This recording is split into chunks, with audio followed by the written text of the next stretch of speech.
Ai, Tavinho, que bichinho é esse, Tavinho? Que bichinho é esse, Tavinho? Olha ele ali, olha. É um gafanhoto. Um gafanhoto está quietinho. Tá vendo? Tem uma coisinha atrás dele ali se mexendo. Bem no rabinho dele, olha. Não tem um negocinho ali se mexendo? Rapaz, que negócio estranho, né? E tem também aqui uma borboleta. Uma lagartazinha aqui, ó. Quer ver? A lagarta. A lagarta. Deixa eu procurar a lagarta. Ela está por aqui.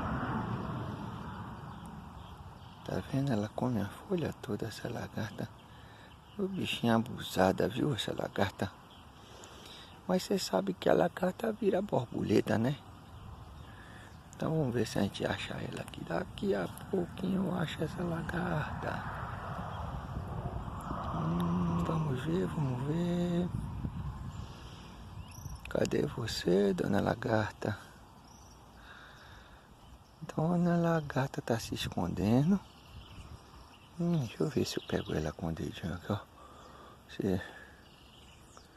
Olha, olha, olha. Olha, cadê ela? Ela tá aqui, ai. Bem embaixo de meu dedo, ai. Cadê ela?